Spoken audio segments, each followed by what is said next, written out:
ભગવાન ક્યારે કોઈને દુઃખ આપતા જ નથી, કે એમની પાસે છે જ નહીં, હોય જ ન શકે. ભગવાન તો આનંદની મૂર્તિ છે. દુઃખ તો માણસ પોતાના કર્મોથી ઉભા કરે. એટલે ક્યારે પણ એમ નહીં કેવું કે ભગવાન દુઃખ આપે છે. ભગવાન આપી જ નથી. અને આ દુઃખનું મૂળ કારણ શું? ઘણી બધી ચર્ચાઓ છે, આગળ જેમ જેમ સમય જતો હશે એમ કરતા જઈશું. સાચા દુઃખનું અજ્ઞાન એ જ દુઃખનું કારણ. જે દિવસે સાચા દુઃખનું ભાન થશે ને એ દિવસે મનના બધા દુઃખો સમાપ્ત થઈ જશે. અને સાચું દુઃખ કયું છે? ભગવાન કૃષ્ણથી વિકુટા પડે હજારો જન્મોનો અંતરાય થઈ ગયો અને હૃદયમાં તાપ ક્લેશનો આનંદ જેને તિરોધાન થયો છે એવો હું જીવ. એ આનંદ રૂપ પરમાત્મા હૃદયમાં બિરાજતો અંશ રૂપેનું તિરોધાન છે. અને ભગવાનથી વિકુટા પડે હજારો જન્મોનો અંતરાય. જ્યારે આત્માના દુઃખનું ભાન થશે ને કે ભગવાનથી વિકુટા પડે કેટલા જન્મો થઈ ગયા, હવે ક્યારે એની પ્રાપ્તિ થશે? આત્માના દુઃખનું ભાન થશે એ ક્ષણે મનના દુઃખો સમાપ્ત થઈ જશે. આ મનના દુઃખો તો કલ્પિત છે. અને જે ક્ષણે આત્માના દુઃખનું ભગવાનથી વિછડ્યા હોવાનું, વિકુટા પડ્યાના દુઃખનું ભાન થશે ત્યારે સંસારને પામવાની કામનાઓ જ સમાપ્ત થઈ જશે. એટલા માટે ભગવાનથી સુખ માંગો નહીં, ભગવાનને જ સુખ માનો. જે ભગવાનને પોતાના જીવનનું સુખ માની લે ને એના જીવનમાં દુઃખ ક્યારે આવતા નથી. કારણ ભગવાન પાસે પણ સુખ માંગવું, કારણ કે સુખ ક્યારે એકલું નથી આવતું, એ દુઃખ લઈને જ આવતું હોય. એના બીજા પાસામાં દુઃખ હોય છે. દિવસ ક્યારે એકલો નથી આવતો, એ રાત આવે જ છે. ઘણી વસ્તુઓ દ્વંદ્વમાં છે, એકલી ના આવે.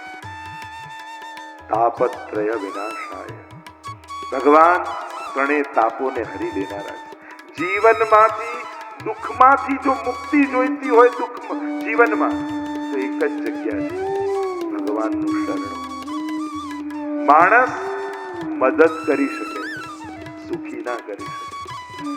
તમે જેટલો સમર્થ વ્યક્તિ કેમ ન હોય, તમારો નિકટનો સગો કે સ્વજન કેમ ન હોય, તમારો ગાઢ મિત્ર કેમ ન હોય, એની સીમા તમને મદદ કરવા સુધીની છે. સુખી કરવાનું સામર્થ્ય એનામાં નથી. સુખ તો કેવલ ઈશ્વર જ આપી શકે. અને કોરોનામાં તો આપણે જોઈ લીધું ને, આપણે જ આપણા ફ્રેન્ડ સર્કલને મેસેજ કર્યા હતા, આવતા નહીં, પોઝિટિવ છું. ગમે તેટલો સમર્થ વ્યક્તિ કેમ ન હોય, આપણે જ ના પાડવી પડે. કોઈ જોડે ના આવતા, નજીક ના આવતા, ઘરે ના આવતા.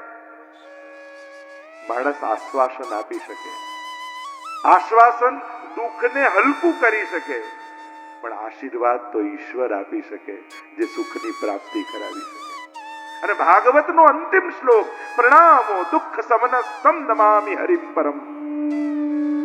સમસ્ત દુઃખોની સમાપ્તિ નો એક જ પ્રકાર છે, બે હાથ જોડી અને ત્રીજું માથું ઠાકોરજીના ચરણોમાં નમાવી દો, એને વંદન કરી દો.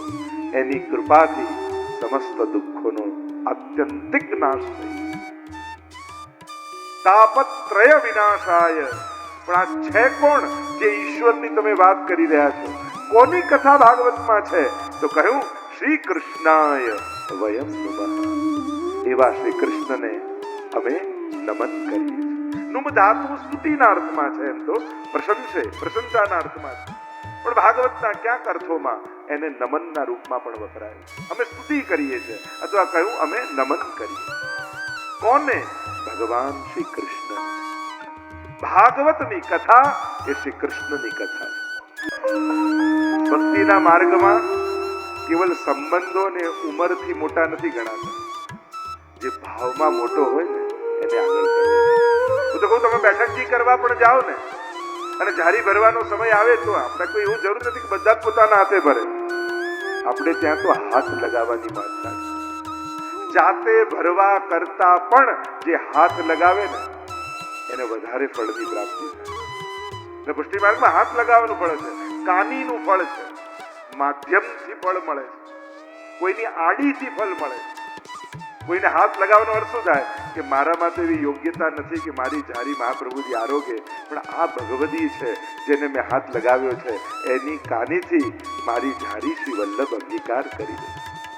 આવો ભાવ આપણે રાખીએ તો બેઠકજી કરવા પણ જાઓ ને તો એવાને આગળ કરજો જે તમારા કરતા વધારે સેવામાં પહોંચતો હોય, જે તમારા કરતા વધારે પાઠ કરતો હોય, ભગવત નામ લેતો હોય, માળા ફેરવતો હોય. સીધી સાદી ભાષામાં કહું તો જે હાથને ઠાકોરજી ઓળખતા હોય ને એ હાથે જારી બનાવે. જે હાથ વધારે સેવામાં પહોંચતા હોય ને એ હાથ, કારણ કે બાળક માટે વસ્તુની મહત્તા કરતા હાથની મહત્તા વધારે હોય. નાનકડું બાળક હોય, એક અજાણ્યો વ્યક્તિ સોનાનો હાર લઈને ઉભો હોય અને ઓળખીતો એક નાનકડી ચોકલેટ લઈને ઉભો હોય ને અને કે તારે જે જોઈએ લઈ લે, તો એ ઓળખીતા પાસે જશે. એના માટે સોનાની કિંમત નથી, હાથની કિંમત છે, એના પરિચિતની કિંમત છે. એમ અમારા ઠાકોરજી પણ બાળક છે, એના માટે વસ્તુની કિંમત નથી, પ્રભુને વૈષ્ણવની કિંમત છે.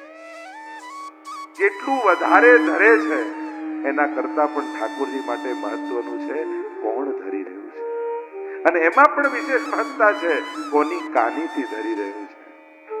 એટલે જ આપણે ત્યાં અન્નકૂટ આવે, મનોરથ આવે, આપણા ઘરે કોઈ મનોરથ કરીએ ત્યારે પ્રયાસ કરીએ કે વલ્લભકુલ આપણા ઘરે પધારે અને અન્નકૂટ ભોગ ધરે કે મનોરથની આરતી કરે.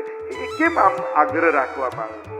એ આગ્રહનું કારણ એ છે, બનાવવાનો અધિકાર મારો છે, ધરવાનો અધિકાર મારો છે, પણ આરોગાવાનો અધિકાર તો સ્વામીજીનો છે. અને સ્વામીજી રૂપ શ્રી વલ્લભકુલ જો મારા ઘરે આવી ઠાકોરજીને વિનંતી કરશે ને તો મારા ઠાકોરજી બહુ આનંદથી આરોગશે. આવો ભાવ કરી આપણે આગ્રહ રાખતા હોઈએ કે એમના હાથે ભોગ ધરાવીએ. એટલે આપણે આગ્રહ બેઠકજી જઈએ પણ કોઈ વલ્લભકુલની સાથે જઈએ, યાત્રામાં જઈએ તો કોઈ ગુરુજનની સાથે જઈએ. આવો આગ્રહ કેમ? સ્થાનની મહત્તા વ્રજની તો છે જ, બેઠકજીની મહત્તા તો છે જ, પણ જારી કોના હાથે હાથ લગાવીએ છે એ હાથની મહત્તા એના કરતા પણ અધિક છે. આપણે ત્યાં વસ્તુની કિંમત, વસ્તુની મહત્તા કરતા એ વૈષ્ણવની મહત્તા અધિક છે જે ભોગ ધરી રહ્યો. એટલે જ આપણા વાર્તા સાહિત્યમાં પણ તમે જુઓ ઘણા મોટા મોટાઓની સામગ્રી પ્રભુ નથી આરોગ્યા અને પદ્મનાભદાસજી જેવાના છોલે પણ પ્રેમથી આરોગ્યા. ગિરધરજીએ એ જ મથુરાધીશ ગિરધરજીના ઘરે પધાર્યા, 56 ભોગ, વિશાળ 56 ભોગ કર્યો. અને ત્યારે પૂછ્યું, બાબા આપને 56 ભોગમાં આનંદ આવ્યો? ત્યારે મથુરાધીશ એટલું બોલ્યા કે બાબા આનંદ તો આવ્યો પર वो आनंद नहीं आयो जो पद्मनाभदास जी के छोला में आतो હતો. એ છોલાના સ્વાદ હજી મારા મુખમાંથી ગયા નથી, મારા દાઢમાં હજી એનો સ્વાદ છે અને આજ દિવસ સુધી પણ એ મથુરાધીશને રોજ છોલે ધરાય. હવે એમના 56 ભોગ કેટલાય થયા છે, હજારો થયા છે. આજ સુધી 500 વર્ષના ઇતિહાસમાં એમને કેટલાય 56 ભોગ ધરાયા હશે, પણ મથુરાધીશ એ 56 ભોગને યાદ નથી રાખ્યા, પણ પદ્મનાભદાસજીના છોલા આજે પણ એમને યાદ આવે છે અને આજે આરોગે છે. આ વિશેષતા છે, આ મહત્વ. વ્યાસજી સુખદેવજીને વંદન કરી રહ્યા.